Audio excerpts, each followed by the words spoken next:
gay from being very scarred from my brother. So let's go back. I grew up in North Philadelphia. My brother sold the drugs. My dad was always in jail, out of jail, and my mom wasn't gonna let that happen with me. So we had an agreement. I had a certain amount of time to make comedy work. And in my mind, it wasn't gonna be hard because there was no other option. I would figure it out. So I was driving from Philadelphia to New York every day. I wasn't coming home until 4 a.m. I was doing 25 to 28 sets a weekend. I worked that for a very, very long time. Then the struggle left you with days of, what am I doing? I cannot pay my rent. This, man. But my mom's biggest lesson was you're not quick. Kevin Hart has built the kind of career that almost doesn't make sense anymore. He's not just a comedian. He's a headline, a business, a franchise, and at this point, one of the few entertainers who can move between stand-up, movies, live hosting, and viral internet moments without ever really disappearing. And that's the real reason Kevin stays in the conversation. Because behind the jokes is a machine built on repetition, discipline, and an almost obsessive ability to keep moving. In his own words, he spent years driving back and forth, stacking sets, burning through weekends, and surviving the kind of grind most people romanticize, but never actually live through. That grind is what changed the scale of everything. Now, Kevin Hart isn't being watched like an ordinary comic anymore. He's being watched like a celebrity brand under constant review. Every appearance gets clipped. Every joke gets judged. Every stage becomes a test of whether he still owns the room. And yet, the momentum keeps growing. Netflix is still framing him as a global superstar, with more 2026 projects lined up, including the comedy film 72 Hours and a new stand-up competition series.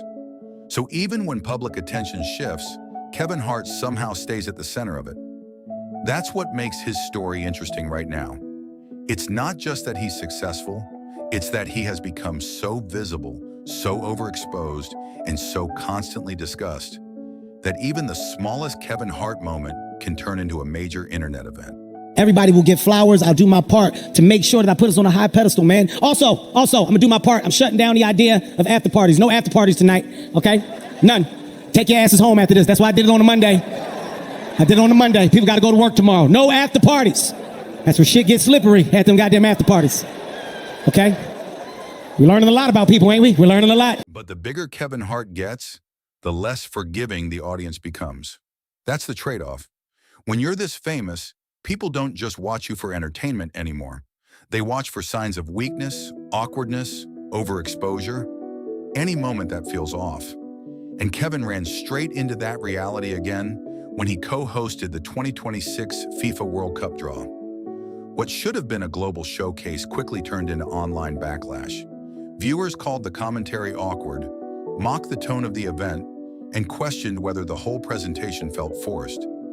Even Hart seemed to sense the reaction while it was happening, joking that the audience wouldn't be seeing him again. And that's the paradox of Kevin Hart. He is still one of the most bankable personalities in comedy, but that same visibility puts him under a microscope every time he grabs a microphone. The larger the platform, the harsher the judgment. The same confidence that made him famous is also what makes him easy to target when a moment doesn't land. But here's what separates Kevin from a lot of celebrities. He doesn't stop the rollout. While critics are dissecting one appearance, the next business move is already loading. Netflix says he's still ramping things up with big laughs and big swings, and that tells you everything. Kevin Hart's real talent may not just be comedy anymore. It may be surviving the pressure of being Kevin Hart in public over and over again. Okay, but that then set up, I was releasing my special Seriously Funny. I was taping in 2 weeks. So Shaq's All-Star Comedy Jam goes, they rush to put it out, it crushes. I then tape my comedy special. Seriously Funny was my next special.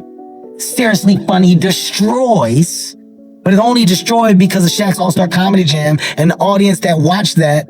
And I was like, oh my God, this guy showed up in droves for Seriously Funny. And then Seriously Funny was like, oh shit, this big ass special. And then the arenas and everything, boom, boom, boom, boom, boom.